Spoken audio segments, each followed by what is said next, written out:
Resumo da semana.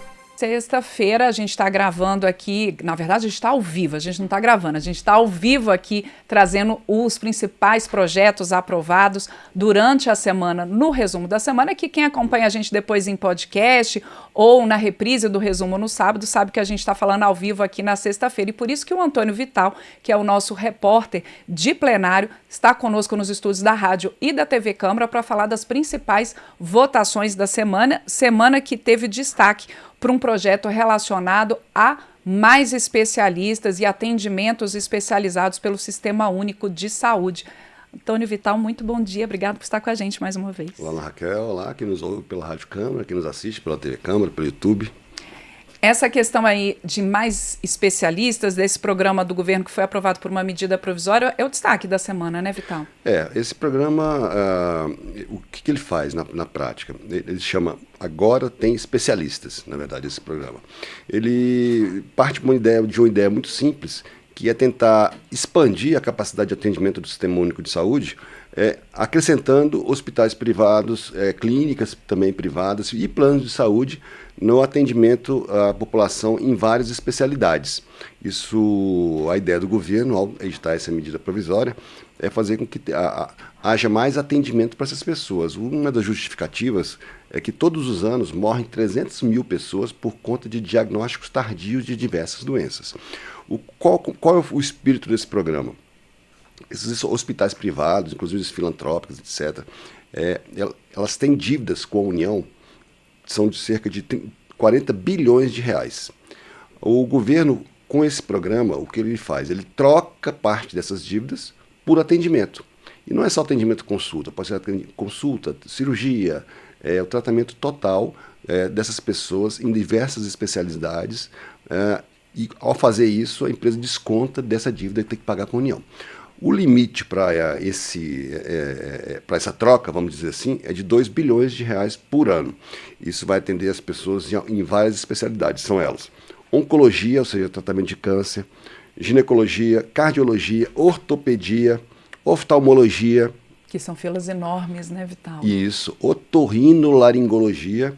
E houve uma emenda que foi acatada, que também estende esse atendimento para aqueles pacientes com doença renal crônica, que envolve inclusive hemodiálise, essas coisas.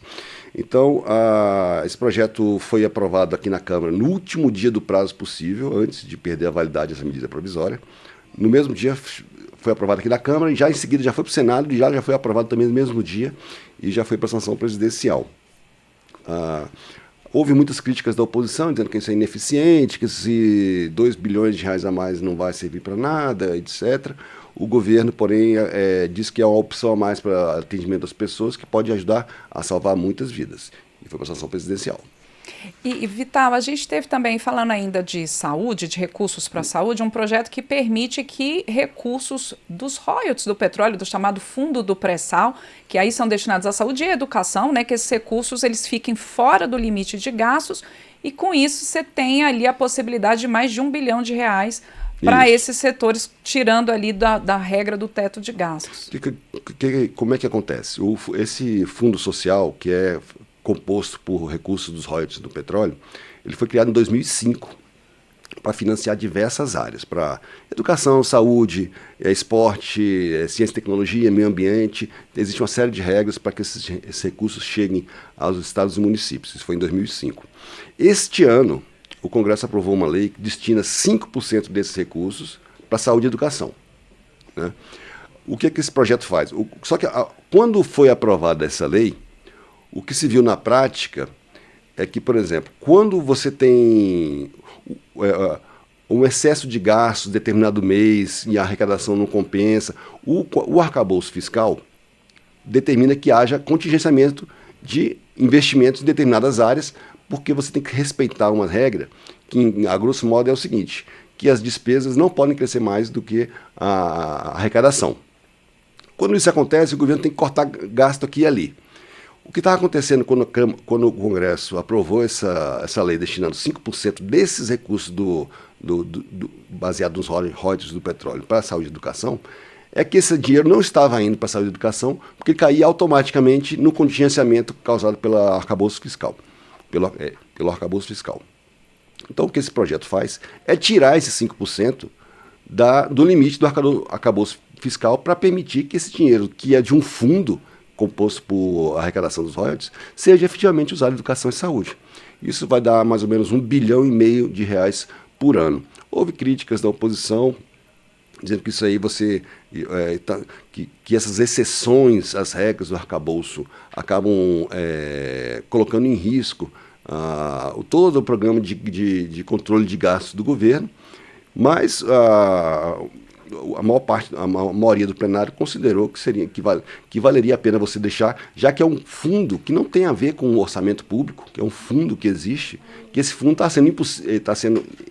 o uso dele para essas duas destinações estava sendo inviabilizado por conta das regras do arcabouço, sendo que não é um dinheiro que está previsto no orçamento, é um dinheiro que está separado dentro desse fundo aí. Além de permitir que esses 5% sejam usados efetivamente para saúde e educação, ele tira também dos limites do arcabouço fiscal recursos relativos a empréstimos internacionais. Porque também estava acontecendo a mesma coisa, vários empréstimos internacionais os recursos não estavam podendo ser usados, porque esbarravam nessas regras do controle de gastos.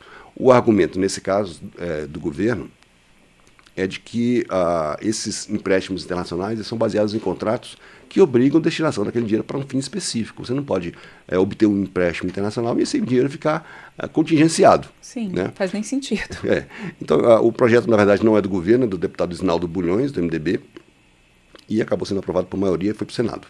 A gente teve também uma aprovação ali dentro de um acordo de um tema que todo mundo está de olho, que é segurança pública. A gente tem uma proposta sendo discutida na Câmara que é chamada de PEC da segurança pública, uma proposta de emenda à Constituição, mas foi aprovado um projeto que obriga estados e municípios a criarem cargos de agentes de trânsito para receber recursos do Fundo Nacional de Segurança, mas o acordo é para que essa discussão não seja descolada da PEC da segurança. Explica aí esse rolo, Vital. É uma situação até curiosa, porque existe o Fundo Nacional de Segurança Pública, que foi criado no ano 2000.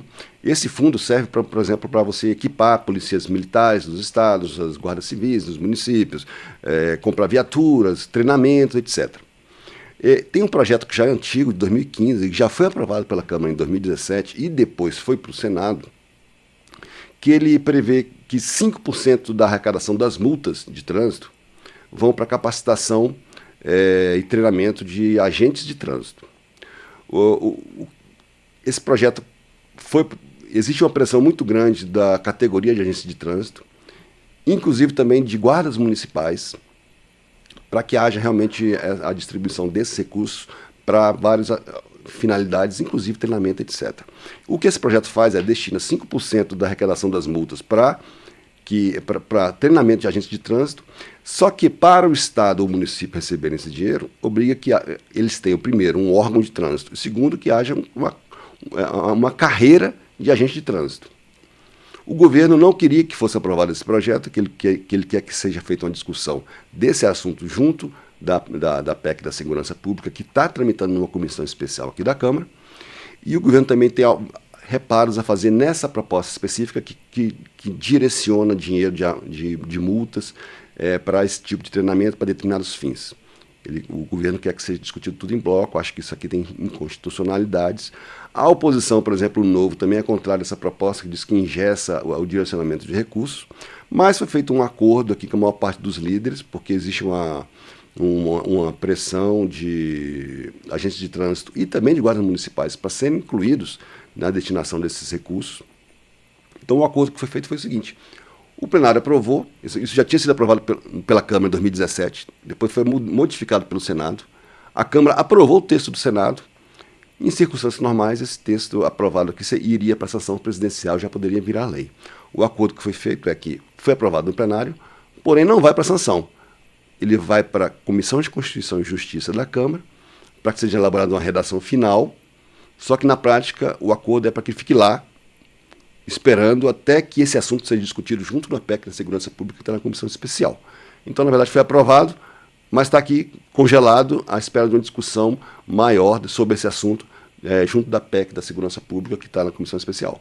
Quer dizer, há uma sinalização ali de que é um assunto que está no radar, Isso. mas que haja uma discussão mais complexa sobre ele. São os meandros do processo legislativo, nem sempre tão fáceis de serem entendidos por quem acompanha a gente. O presidente da Câmara, Hugo Mota, até mesmo no plenário, na tribuna do plenário, ele explicou que é justamente isso.